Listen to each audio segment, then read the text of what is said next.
19 साल की लड़की, 7 दिन, 23 दरिंदे। होटल, कैफे, हुक्का बार, गेस्ट हाउस, छत, कमरा, जिसने जहां चाहा वहां इज्जत तार तार किया। नमस्कार, आप देख रहे हैं जनतंत्र टीवी और मैं हूं आपके साथ प्रेरणा द्विवेदी। यूपी का वाराणसी महादेव की नगरी, लेकिन उसी महादेव की धार्मिक नगरी को कुछ दरिंदों ने कलंकित कर दिया। एक 19 साल की लड़की से 23 हैवानों ने वाराणसी के अलग अलग जगहों पर नशा देकर गैंगरेप किया, जिसने जहां चाहा वहां हैवानियत किया, बेरहमी की सारी हदें पार कर दी। इस पूरी घटना का मास्टरमाइंड एक मुस्लिम युवक है जो लड़की का दोस्त भी है। उसने प्लान के तहत पहले उसको किडनैप किया और फिर अलग अलग युवकों ने लड़की के साथ हैवानियत की। कहां सो रही थी यूपी की पुलिस जब एक बेटी की इज्जत तार तार हो रही थी? कहां खर्राटे मार रही थी वाराणसी की पुलिस जब 23 दरिंदे एक बेटी को नोच रहे थे? कहां थी योगी की मुस्तैद पुलिस जब एक बेटी 7 दिनों तक दरिंदगी का शिकार हो रही थी? एक नहीं, दो नहीं, बल्कि 23 दरिंदों ने महादेव की नगरी वाराणसी में कलंक की कथा को लिखा। उन दरिंदों ने न सिर्फ उस लड़की की इज्जत आबरू को रौंदा, बल्कि उसकी जिंदगी से उसके सपनों की बलि चढ़ा दी। वाराणसी की जिस बेटी के साथ गैंगरेप हुआ वो एक एथलीट थी और करीब 1 सप्ताह तक वाराणसी की अलग अलग जगहों पर उस लड़की के साथ दुष्कर्म हुआ। रूह कपा देने वाली वारदात जब सामने आई तो पुलिस की नींद टूटी और पुलिस ने इस मामले में 9 लोगों को हिरासत में लिया, जिसमें कुछ मुस्लिम लड़के भी शामिल हैं। एक तरफ जहां सीएम योगी नवरात्रि में कन्याओं के पैर धोकर उनकी पूजा किए, वहीं योगी की यूपी में दरिंदों ने इस हैवानियत को अंजाम दिया। लेकिन उन हैवानों को बख्शा नहीं जाएगा, क्योंकि सीएम योगी ने पहले ही साफ कर दिया है, किसी ने बहन बेटी के साथ अगर घिनौना काम किया तो अगले चौराहे पर यमराज उसका इंतजार कर रहा होगा। हम लोगों ने पहले कहा है कि कानून प्रत्येक नागरिक को सुरक्षा प्रदान करेगा, लेकिन राह चलती हुई किसी बेटी के साथ अगर किसी ने छेड़छाड़ करके उसकी सुरक्षा में सेंध लगाने का कार्य किया तो अगले चौराहे पर उस ओहदे का इंतजार यमराज कर रहा होगा। लड़की वाराणसी के लालपुर पांडेपुर की रहने वाली है। पीड़िता एथलीट लड़की की उम्र महज 19 साल है। इस घटना की शुरुआत 29 मार्च को हुई, जब लड़की अपनी दोस्त रिया के घर से लौट रही थी। लौटते समय उसे रास्ते में राज विश्वकर्मा नाम का युवक मिला। वह उसे लंका स्थित कैफे में ले गया। यहाँ उसके साथ रात भर उसने हैवानियत की और उसका वीडियो बनाया। 30 तारीख को समीर नाम का युवक अपने दोस्त के साथ पीड़िता को बाइक पर बैठा कर ले गया। हाईवे पर उसके साथ गलत काम किया।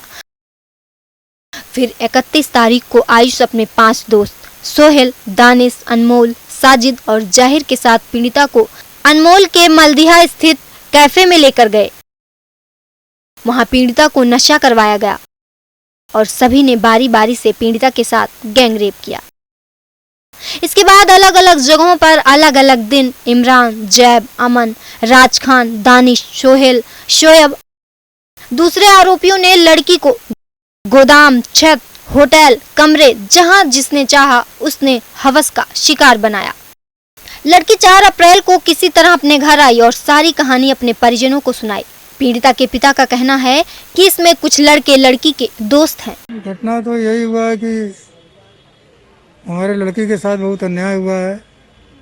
उसमें उसके साथ 6-7 लड़के जो जिसका वो नाम बताई है अपने तहरीर में दिया गया है, वो सब उसके साथ मिल के उसके साथ नशे की हालत को उसको नशा देकर उसके साथ बलात्कार किए हैं। उसके साथ और लोग भी अज्ञात में शामिल थे। लड़की के साथ जो हुआ वो बेहद शर्मनाक है। उसके दोस्त ने पूरी प्लानिंग के साथ इस वारदात को अंजाम दिया। तो वहीं पीड़िता की मां ने बताया, ये लोग मेरी बेटी को शहर से काफी दूर कहीं ले गए थे, उसे घर नहीं आने दे रहे थे। उसके कई वीडियो भी बनाए, लगातार धमकी दी कि अगर किसी को बताया तो वीडियो वायरल कर देंगे। मेरी बेटी का मोबाइल भी उन लोगों ने अपने कब्जे में ले लिया था। इन 7 दिनों में 23 से ज्यादा लड़कों ने उनकी बेटी के साथ रेप किया। मामला संज्ञान में आने के बाद वाराणसी पुलिस के डीसीपी चंद्रकांत मीणा ने क्या बताया, आपको वो भी सुनाते हैं। आज 6 अप्रैल को थाना लालपुर में एक सामूहिक दुष्कर्म की एक शिकायत प्राप्त हुई थी। उसी के क्रम में ये बताना चाहूंगा कि ये घटनाक्रम 29 मार्च से 4 अप्रैल का है, जिसमें पीड़िता का ये कहना है कि 29 मार्च को सर अपनी मर्जी से गई थी अपने दोस्त के पास में।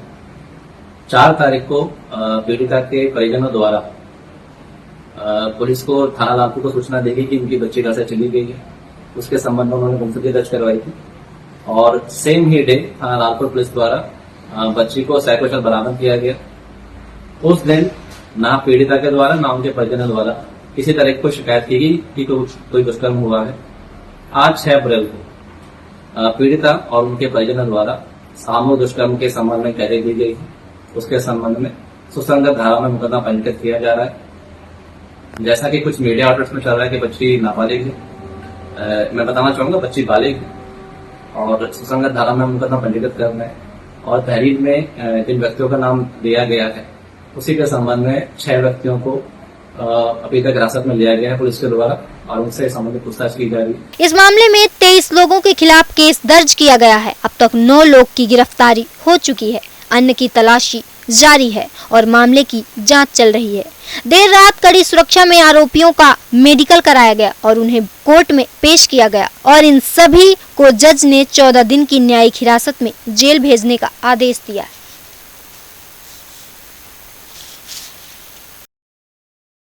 फिलहाल पुलिस आरोपियों से पूछताछ कर रही है, लेकिन जिस प्रदेश में लड़की के साथ इस घिनौनी हरकत को अंजाम दिया गया वो योगी का उत्तर प्रदेश है। अगर यहाँ हरकत की है तो सूद समेत के साथ योगी वाला ट्रीटमेंट दिया जाएगा। बक्सा कोई नहीं जाएगा, चाहे वो कोई भी हो।